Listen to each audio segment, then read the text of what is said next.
Assalamualaikum warahmatullahi wabarakatuh. Alhamdulillah wahdah, wassalatu wassalamu ala man la nabiyya ba'dah, wa ala alihi wa sahbihi wa man tabi'a hudah ila qiyamis sa'ah.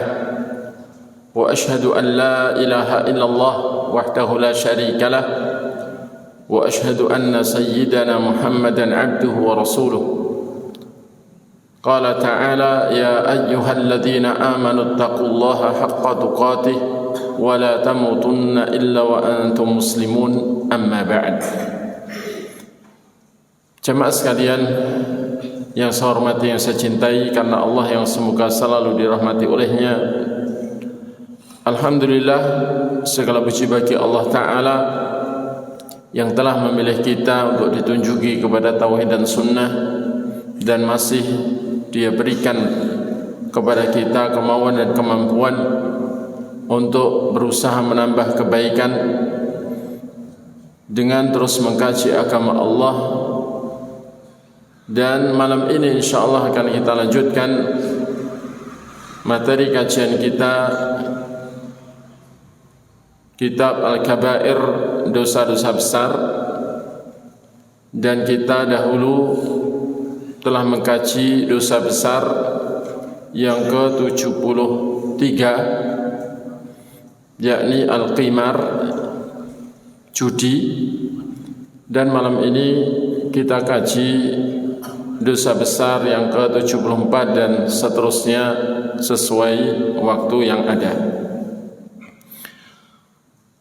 Berkata Imam Adz-Dzahabi rahimahullah, Al-Kabiratul Rabi'ah was-Sab'un, dosa besar yang ke-74 adalah al-ilhadu fil haram, yakni berbuat menyimpang di wilayah tanah haram. Dan tanah haram itu ada dua, Makkah dan Madinah. Dan yang paling haram, yakni yang paling memiliki kehormatan, memiliki hurmah dari wilayah Makkah adalah di Masjidil Haram. Dan di bagian Masjidil Haram yang paling haram adalah di Baitillahil Haram, yaitu di Ka'bah. Adapun di Madinah Al-Munawwarah, maka bagian yang paling haram adalah yang di situ ada Masjid Nabawi, yang oleh orang Arab sana juga disebut Masjid Al-Haram, tapi Al-Haram An-Nabawi.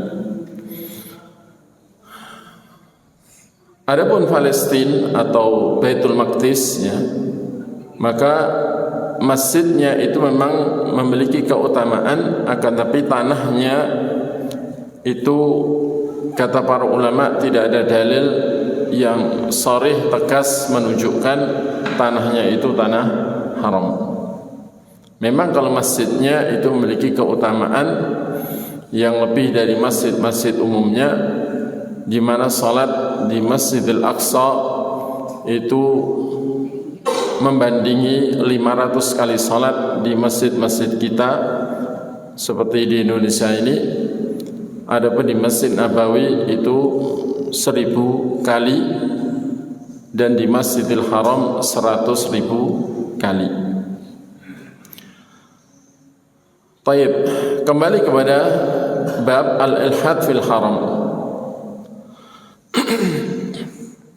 Allah Ta'ala mengatakan berkaitan dengan kehormatan Masjid Al-Haram,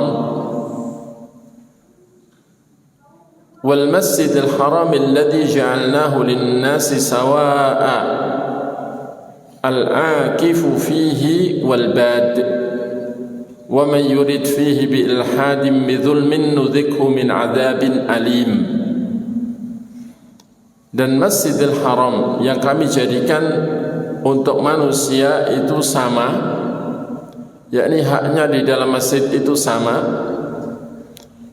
baik yang beriktikaf di situ maupun orang yang sekedar datang kemudian pergi,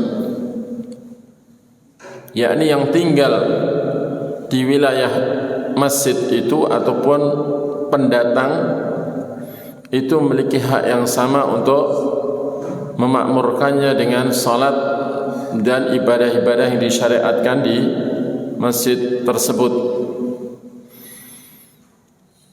Dan siapa saja yang berkehendak di dalam Masjidil Haram untuk melakukan ilhad, melakukan penyimpangan berupa kezaliman, yakni meletakkan suatu bukan pada tempatnya, termasuk mendolimi hak siapapun, dan yang terbesar adalah haknya Allah Ta'ala. Barang siapa yang mendolimi hak Allah dengan melakukan kesyirikan misalnya, atau mendolimi hak Nabi dengan membuat ajaran baru di dalamnya, atau mendolimi hak kaum muslimin dengan mengganggu mereka dalam ibadah dan sebagainya, maka nuzikhu min adzabin alim, niscaya akan kami rasakan padanya sebagian dari adab yang menyakitkan.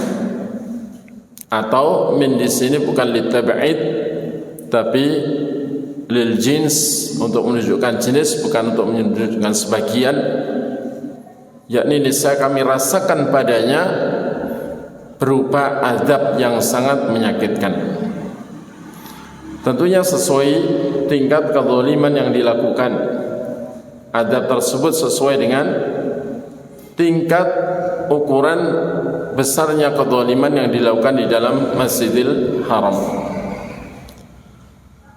Jamaah sekalian yang semoga selalu dirahmati Allah, ayat ini menunjukkan bahwa Al-Masjidil Haram ini memiliki kehormatan lebih dan kedudukan lebih dibandingkan masjid yang lain, sehingga oleh Allah Ta'ala disebut secara khusus bahwa di antara hak masjid secara umum ada di dalam Masjidil Haram, namun ada hak yang lebih besar di Masjidil Haram dibandingkan masjid-masjid yang lain.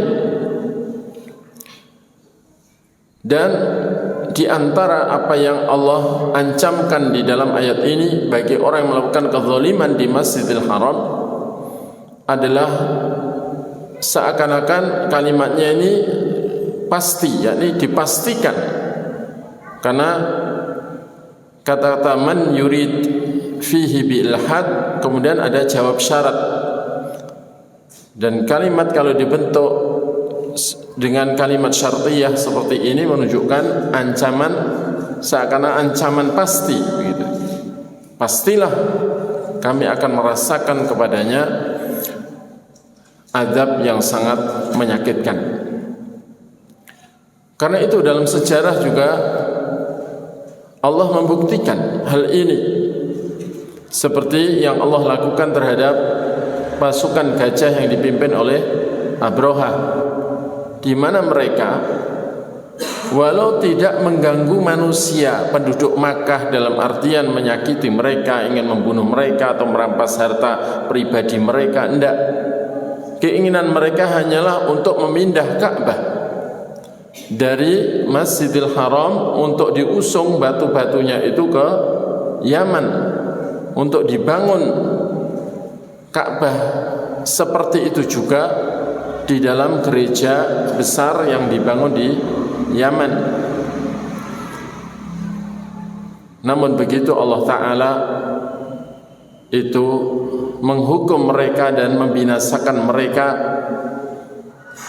walaupun mereka belum sempat menyentuh dinding Ka'bah itu, bahkan belum sempat masuk ke dalam Masjidil Haram. Karena ancamannya dalam ayat ini waman yurid, barang siapa yang sudah berkehendak, bertekad bulat untuk melakukan ilhad berupa kezaliman di Masjidil Haram, dan itu dibuktikan dengan usaha, alias sudah berangkat berusaha melakukan ilhad itu, maka akan berhadapan dengan Allah Ta'ala. Dan ayat ini menunjukkan bahwa Allah Ta'ala itu benar-benar akan menjaga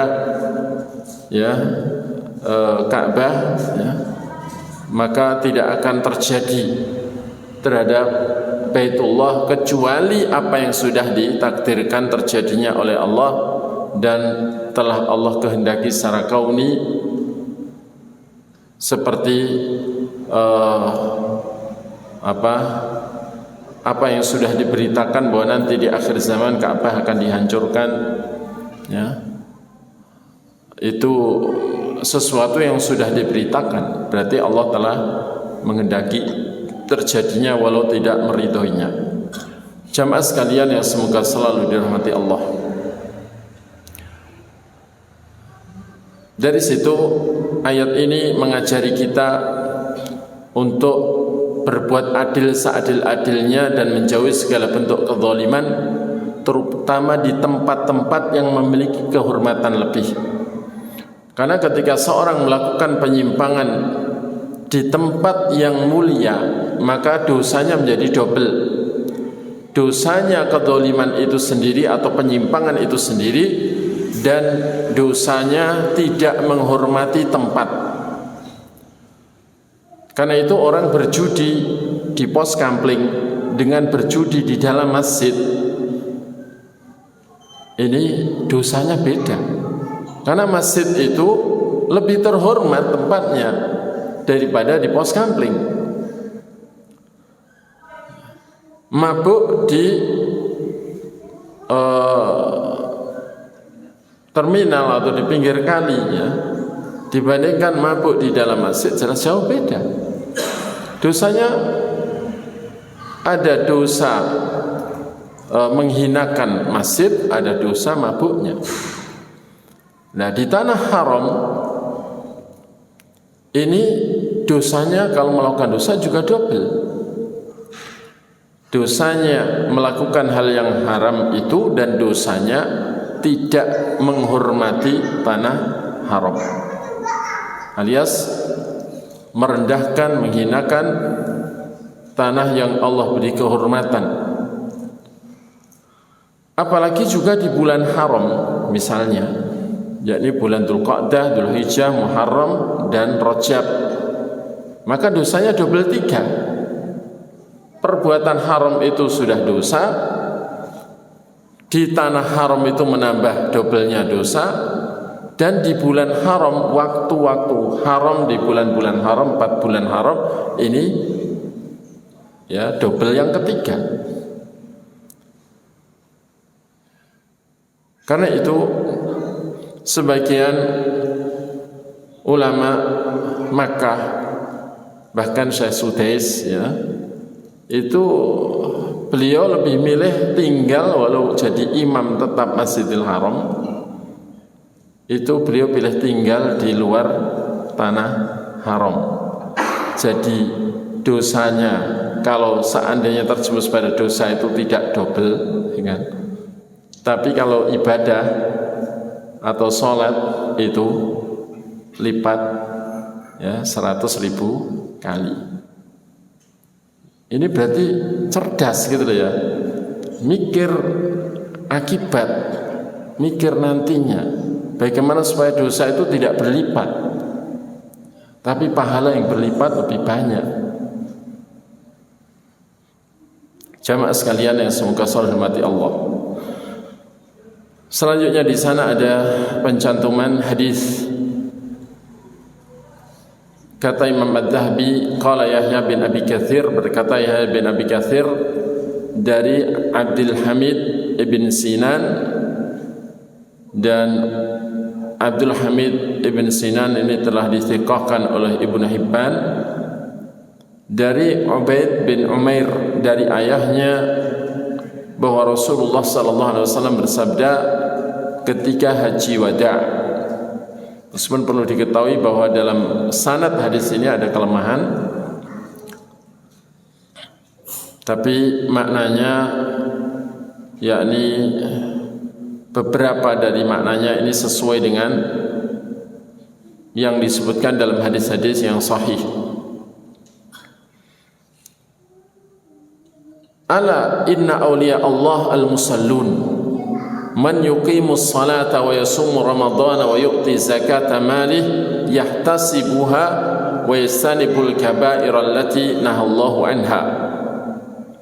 Ketahuilah, sesungguhnya para kekasih Allah adalah ahli salat, orang yang menegakkan salat. Ahli salat itu siapa? Yaitu orang yang menegakkan salat, tidak hanya melaksanakan tapi menegakkan, yaitu melaksanakan dengan memenuhi semua syarat sah dan rukun-rukunnya dan semua kewajiban di dalamnya, dan menyempurnakan dengan yang sunnah-sunnah berkaitan dengan salat. Dan puasa Ramadan, ahli salat itu pasti juga puasa Ramadan, dan memberikan zakat hartanya yang dia itu yahtasibuha, berihtisab di dalam amalan-amalan tadi, dalam ibadah-ibadah tadi, yakni berharap pahala hanya kepada Allah, tidak berharap apa-apa dari selain Allah walau pujian manusia. Dan dia menjauhi seluruh dosa-dosa besar yang telah Allah larang darinya. Wa yastanibul kaba'ira allati nahallahu anha. Thumma inna rajulan sa'alahu, kemudian ada seorang laki-laki bertanya kepada Nabi, faqala, maka ia berkata, ya Rasulullah, mal kaba'ir, apa itu dosa-dosa besar? Qala, jawab Nabi, hunna tis'un, di antara dosa-dosa besar itu ada 9. Asyirku billah, berbuat syirik kepada Allah. Wa qatlu mu'minin bighairi haqqin, dan membunuh orang beriman tanpa hak. Wasihru, dan sihir, yakni mempelajari sihir dan mengamalkan sihir dan mengajarkan sihir, itu kekufuran juga. Wa firar yaumiz zahfi, dan lari di hari berkecamuknya perang, karena takut mati lari. Wa aklu malil yatim, dan makan harta anak yatim. Karena itu hati-hati kalau ada orang meninggal terus masih meninggalkan anak-anak yang belum balik. Jadi ada laki-laki yang meninggalkan anak-anak yang belum balik, maka harta tinggalannya orang itu menjadi harta waris yang itu haknya anak-anak yatim tersebut. Wa aklur riba, dan makan riba, makan hasil riba. Hati-hati, banyak sekali jual beli yang mengandung unsur riba, ya, terutama jual beli kredit banyak yang menggunakan sistem ribawi. Wa qadful muhsanah, dan menuduh zina terhadap wanita yang baik-baik, yang menjaga diri, yang lugu, tanpa bukti dan tanpa 4 saksi yang melihat langsung kejadiannya. Wa uququl walidain al-muslimain, dan durhaka kepada kedua orang tua yang Islam. Wastihlalul baitil haram qiblatikum, dan menghalalkan Baitul Haram, yakni Ka'bah, kiblat kalian. Itu tempat yang paling haram, jangan sampai dihalalkan dalam artian dianggap seperti tempat-tempat yang lain yang di luar tanah haram, sehingga orang seenaknya berbuat di situ. Enggak, ya, itu tempat paling terhormat yang diberi hormat, kehormatan, keharaman yang paling tinggi, paling besar.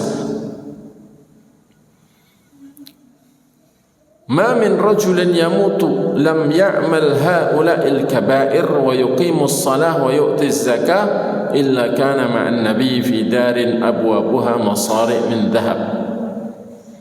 Tidak ada seorang pun yang mati dalam keadaan tidak pernah atau tidak melakukan dosa-dosa besar tersebut, dan dia tetap menegakkan salat dan menunaikan zakat, yakni sampai akhir hayat, melainkan dia akan bersama Nabi di negeri yang pintu-pintunya itu terbuat dari emas. Imam Adz-Dzahabi mensahihkan hadis ini, meskipun muhakkik kitab Al-Kabair menyatakan hadis ini ada kelemahan karena ada rawi yang dilemahkan,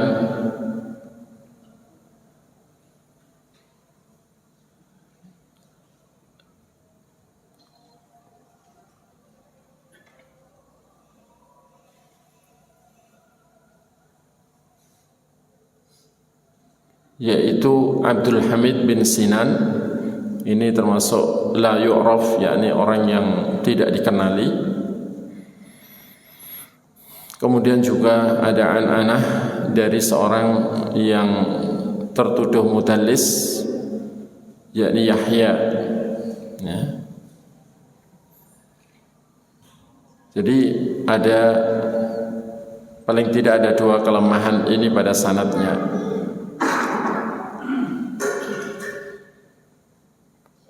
Namun isi dari hadis ini ada penyebutan di antaranya 7 dosa yang dikatakan dalam hadis yang sahih sebagai as-sab'ul mubiqat, 7 dosa besar yang menghancurkan amal, yang dipesankan oleh Nabi secara khusus agar umat ini menjauhinya. Beliau katakan istanibus sab'al mubiqat, jauhilah oleh kalian 7 dosa besar yang menghancurkan amal, dan beliau menyebut 7 dari apa yang sudah disebutkan tadi. Baik, berikutnya di dalam hadis yang diriwayatkan di antaranya oleh Imam Ahmad dalam musnadnya, bahwa Nabi SAW mengatakan, inna a'dan nasi 'ala Allah man qatala fil haram aw qatala ghaira qatilih aw qatala bidhuhulil jahiliyah.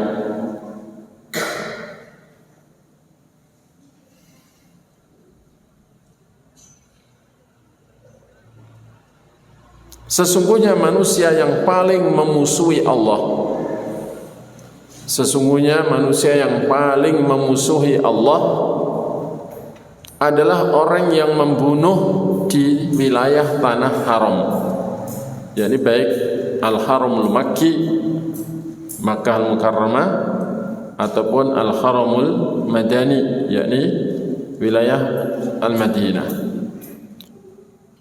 Sesungguhnya manusia yang paling menentang Allah, paling memusuhi Allah adalah orang yang membunuh, yakni membunuh jiwa yang tidak dihalalkan untuk dibunuh di wilayah tanah haram, atau membunuh orang yang tidak akan membunuhnya. Jadi bukan karena membela diri maksudnya, atau bukan membunuh orang yang memeranginya,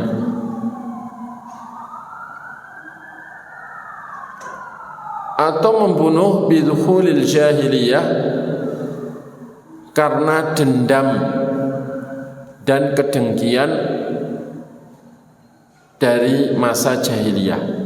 Dalam artian dulu di masa jahiliyah punya dendam, kemudian setelah masa Islam dendam itu masih dipendam dan dia lampiaskan dengan cara membunuh orang yang didendam.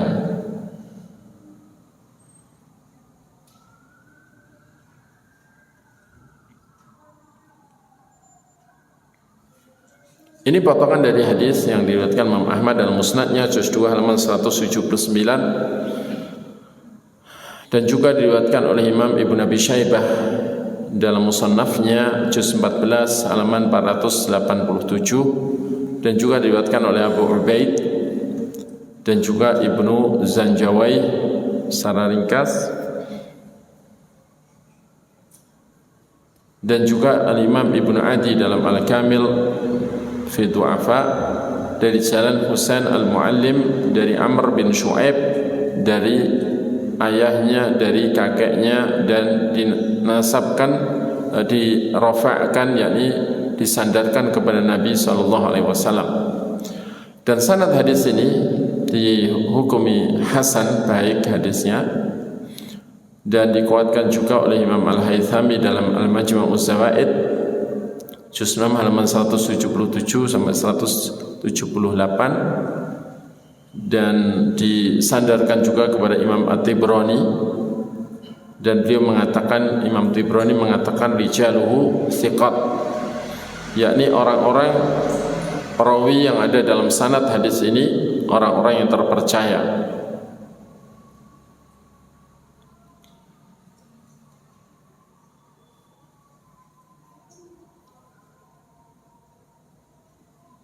Dan hadis yang kita baca menunjukkan bahwa manusia di dalam menentang Allah Ta'ala itu bermacam-macam dan bertingkat-tingkat, dan sudah seharusnya orang beriman yang peduli akan keselamatan diri itu memperhatikan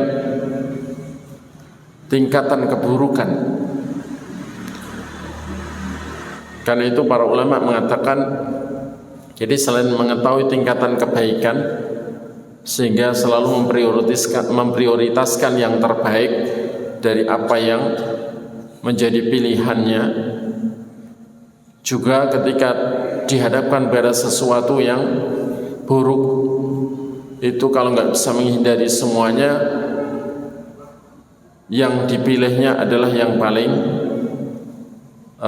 ringan keburukannya demi terhindar dari keburukan yang lebih besar, yakni istilahnya irtikab akhafid dararain, melakukan salah satu dari dua yang mudarat tapi yang paling ringan. Jangan sampai kita melakukan sesuatu perbuatan yang merupakan perbuatan paling menentang Allah. Dan di dalam hadis ini disebutkan bahwa manusia yang paling menentang Allah dan paling memusuhi Allah adalah orang yang membunuh orang di tanah haram. Karena itu sebesar apapun masalah, setinggi apapun emosi, kalau di wilayah haram itu harus ingat dengan hal ini. Jangan mentang-mentang bisa melampiaskan kemarahan karena lawan percekcokannya ini dipandang lemah, kemudian seenaknya membunuh. Jangan. Dan hati-hati untuk generasi mendatang ini, karena banyak yang sudah terbiasa nge-game membunuh dan membunuh, pikirannya itu membunuh. Kadang-kadang kalau punya masalah dengan orang itu pikirannya bunuh. Dan setan itu paling senang kalau orang melakukan pembunuhan secara zalim,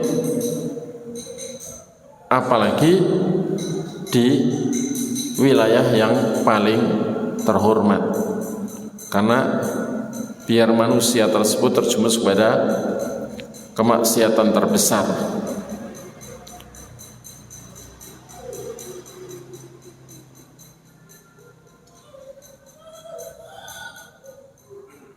Dan hadis ini memperjelas maksud dari Imam Adz-Dzahabi dalam bunyi babnya, yakni apa maksud al-ilhad, melakukan penyimpangan berupa kedzaliman di wilayah haram. Tanah haram itu diantaranya adalah mendolimi hak hidup orang atau mendolimi hak orang.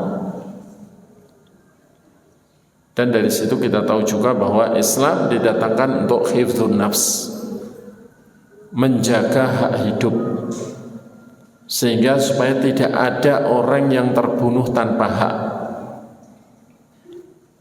baik muslim ataupun kafir, tidak boleh dibunuh kecuali memang berhak untuk dibunuh, dan yang membunuh pun juga berhak membunuh. Dan orang kafir yang berhak dibunuh hanya kafir harbi. Adapun 3 macam kafir, yaitu dhimmi, musta'min, dan mu'ahad, itu haram untuk dibunuh. Nah, orang beriman itu yang berhak dibunuh hanyalah az-zanil muhsan, yakni orang yang sudah pernah menikah terus berzina. Itu pun juga melalui persidangan, dan yang membunuh adalah petugas resmi dari penguasa Islam. Kemudian kisos karena membunuh dengan sengaja dengan alat bunuh yang biasanya mematikan,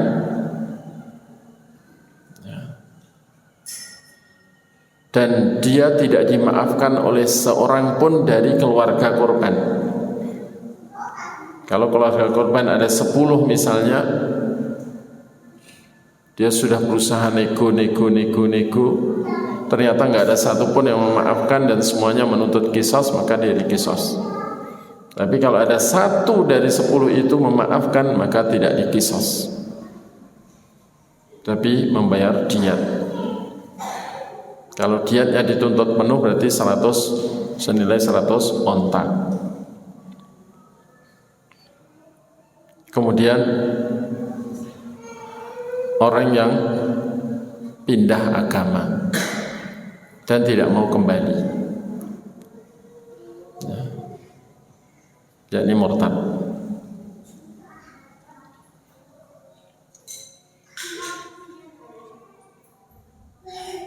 Baik.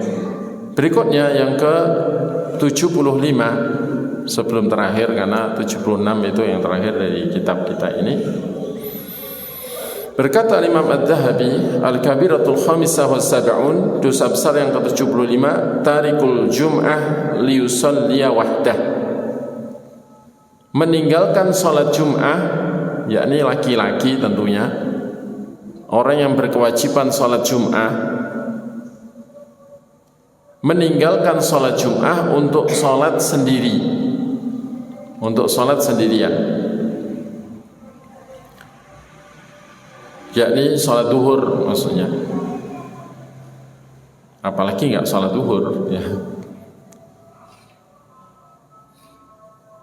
Diriwayatkan dari Ibnu Mas'ud radhiyallahu an, anna Nabiy sallallahu alaihi wasallam qala liqaumin yatakhallafuna 'anil jum'ah, bahwa Nabi sallallahu alaihi wasallam pernah bersabda, berkata untuk suatu kaum yang mereka ketinggalan sholat Jum'ah atau meninggalkan sholat Jum'ah. Laqad hamamtu an amura rajulan yusalli bin nas thumma uharriku ala rijalin yatakhallafuna 'anil Jum'ah buyutahum. Sungguh aku telah berkeinginan kuat, walau enggak dilaksanakan oleh Nabi, tapi beliau ungkapkan keinginan ini. Sungguh aku telah berkeinginan kuat untuk memerintahkan seseorang agar salat bersama manusia, kemudian aku akan membakar rumah-rumah yang di dalamnya ada para lelaki yang meninggalkan salat Jum'ah.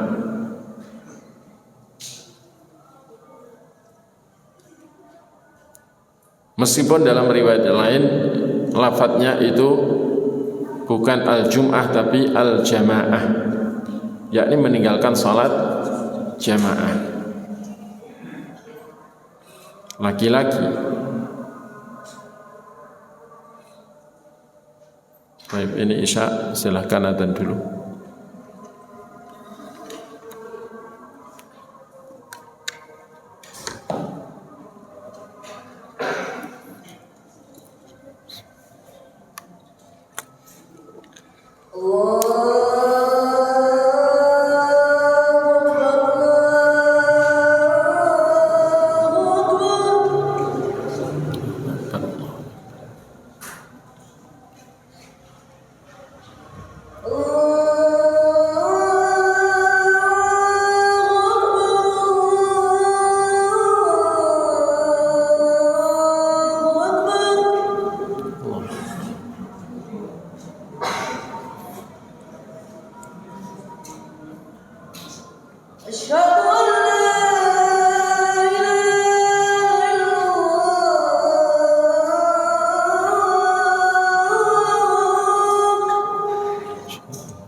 أشهد أن لا إله إلا الله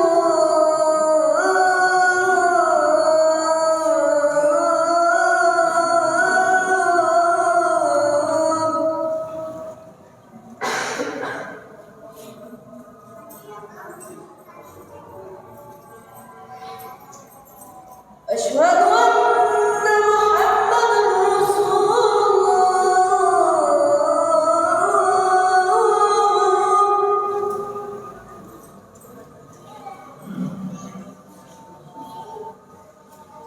أشهد أن محمدا رسول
Baik, kita lanjutkan sedikit.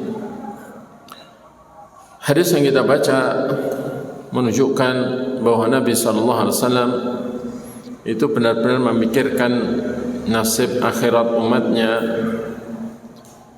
di mana karena orang yang meninggalkan salat Jum'ah ataupun jamaah itu akan mengalami kerugian yang besar, bahkan lebih merugi daripada kehilangan rumah di dunia. Maka beliau memberi gambaran, dan seandainya beliau itu mentolol tega begitu, beliau lakukan apa yang beliau inginkan itu. Dan itu menunjukkan bahwa sungguh kehilangan rumah karena kebakaran di dunia, kehilangan rumah di dunia itu jauh lebih ringan daripada kehilangan pahala sholat jamaah dan sholat Jum'ah,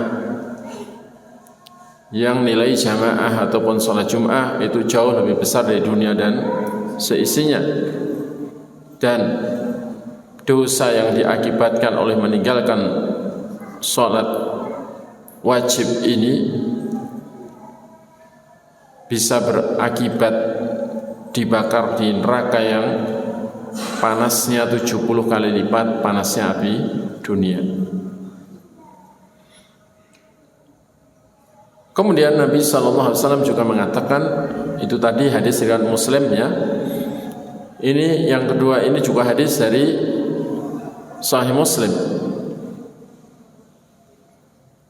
Beliau mengatakan, Nabi SAW bersabda, la yantahiyanna aqwamun an wad'ihimul jumu'at aw la yakhtimanna Allahu ala qulubihim thumma la yakununna minal ghafilin. Sungguh para kaum itu mau berhenti dari meninggalkan salat Jumat,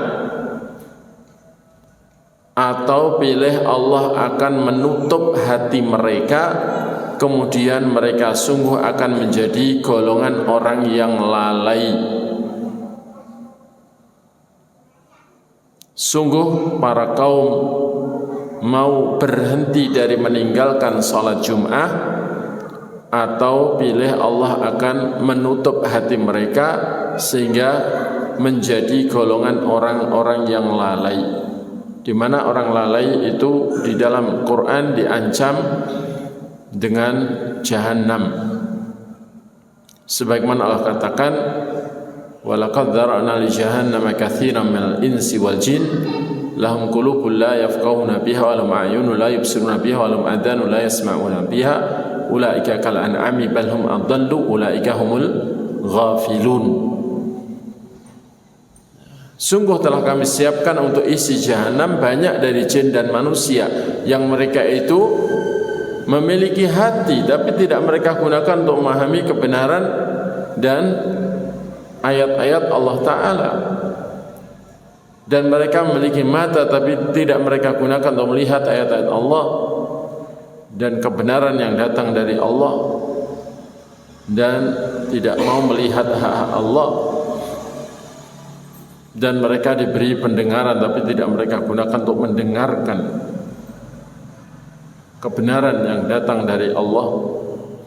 Ulaika kal an'ami bal hum adallu, mereka itulah orang-orang yang seperti binatang ternak, bahkan mereka lebih sesat. Ulaika humul ghafilun, mereka lah orang-orang yang lalai. Mereka lah orang-orang yang lalai. Hadis ini menunjukkan betapa bahayanya meninggalkan sholat Jum'ah, apalagi berturut-turut, dan tentunya maksudnya adalah tanpa uzur. Tanpa uzur. Dan uzur, termasuk uzurnya adalah sakit yang menjadikan berat untuk mendatangi sholat Jum'ah karena sakitnya. Kemudian juga safar, bepergian jauh.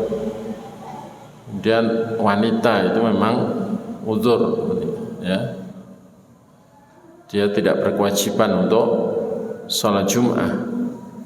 Kemudian juga sabi, anak yang belum balik, itu belum berkewajiban, meskipun ketika usia 7 tahun ya harus kita didik untuk mendatangi sholat Jum'ah, dan dipeseni jangan sampai bicara ketika ada khutbah. Kemudian orang gila itu uzur, ya. Jadi kalau pengen ndak wajib Jumatan, ya gila dulu kan itu. Kemudian dari Abul Ja'ad Ad-Damari anna Rasulullah sallallahu alaihi wasallam qal man taraka thalatha juma'in tahawunan taba Allahu ala qalbih, barang siapa meninggalkan 3 kali salat Jum'ah karena meremehkan kewajiban salat Jum'ah ini, maka Allah niscaya menutup hatinya. Dan hati kalau sudah ditutup, hidayah nggak bisa masuk, dan akhirnya menjadi orang sesat dan dikuasai syaitan, disetir oleh syaitan. Jadi ancaman-ancaman seperti ini termasuk ancaman yang berat. Bahkan ancaman ditutup hatinya itu lebih berat daripada ancaman neraka, karena ancaman neraka itu boleh jadi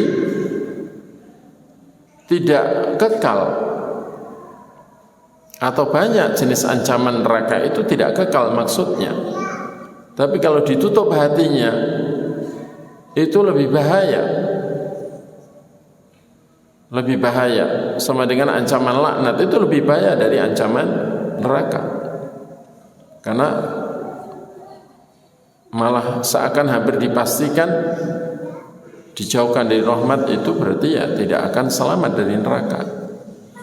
Kalau ancaman neraka boleh jadi Allah tidak mewujudkan ancamannya karena hal-hal yang lain yang menjadikan Allah masih merahmati.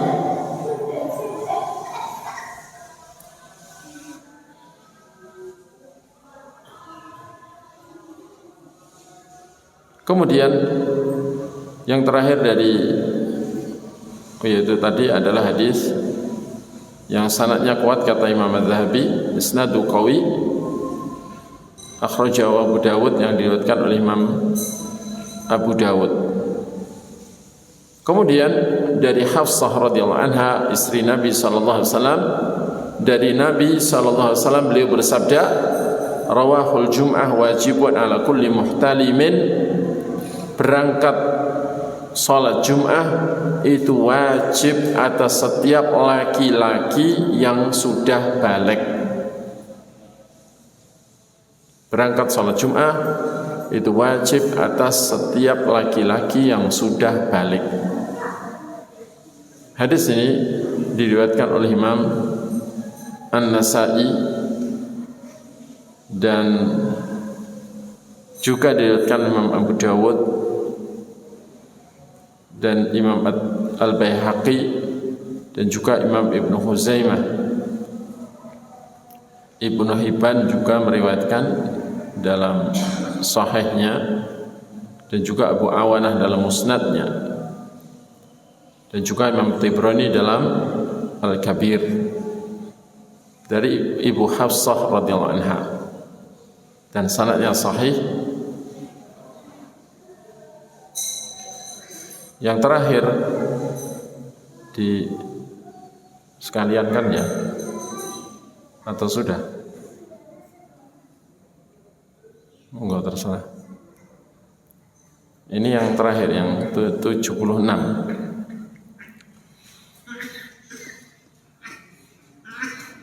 Pendek kok.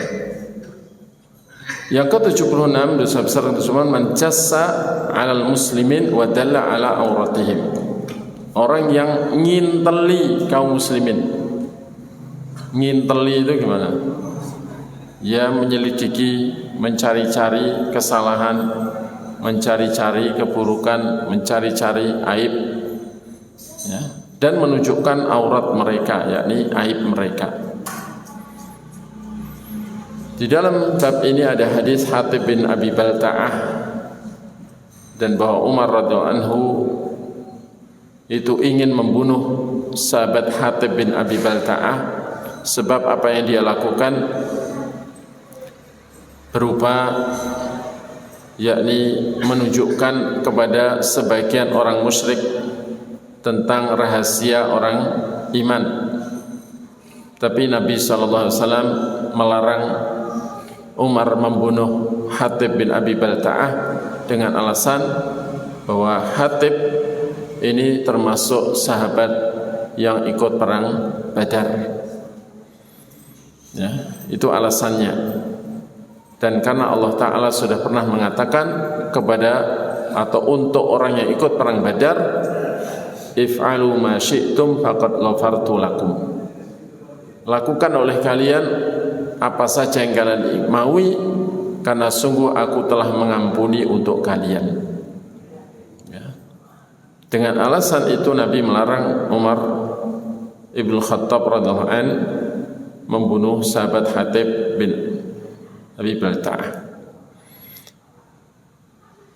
Kemudian dikatakan oleh Al-Imam Az-Zahabi rahimahullah, fa in tarattaba ala jassi wahanun ala al-islam wa ahli wa qatlu muslimin wa sabyun wa asrun wa nahbun aw syai'un min dhalik fa hadha mimman yas'a fil ardi fasada wa ahlakal hartha wan nasla wa ta'ayyana qatluhu wa haqqa alaihi al-'adab nas'alullaha al-'afiyah.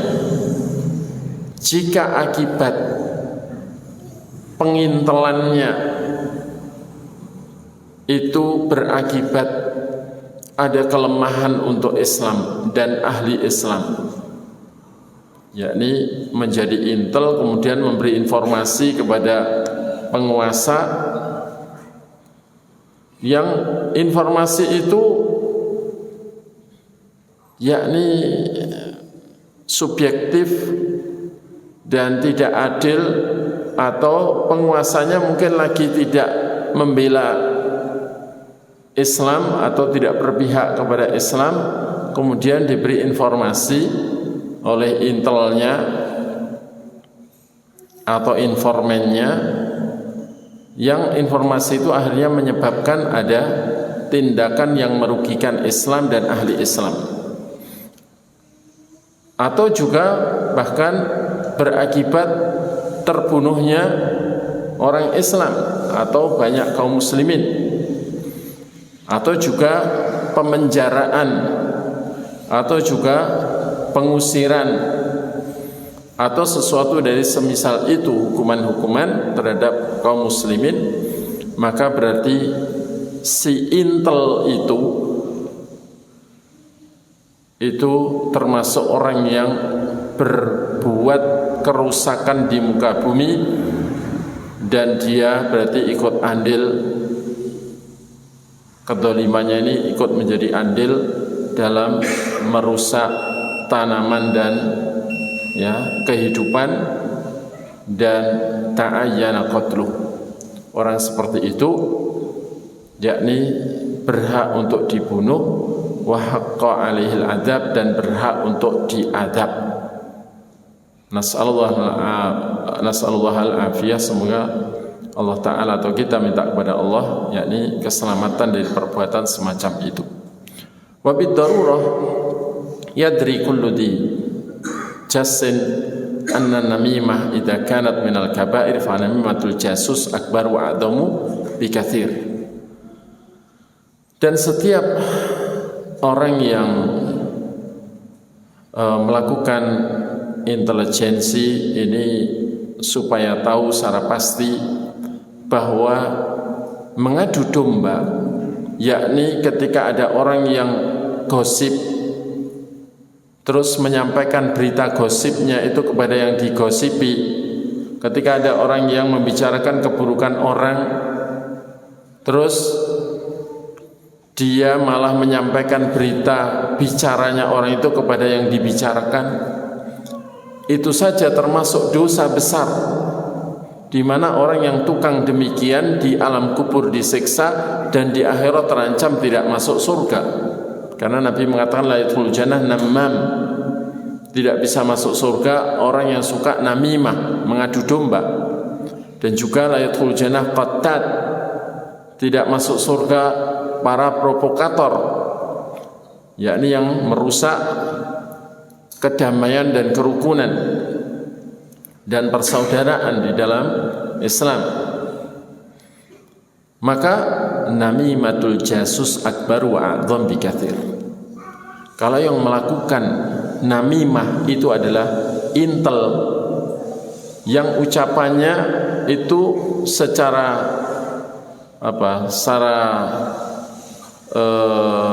aturan memang bisa dijadikan sandaran untuk sebuah tindakan dari penguasa, maka tentu lebih besar dosanya dan lebih besar akibatnya berlipat-lipat. Dosanya jauh lebih besar. Kenapa? Karena kalau namimahnya itu orang biasa boleh jadi tidak begitu bahaya, paling-paling ya hanya malah nggak suka begitu.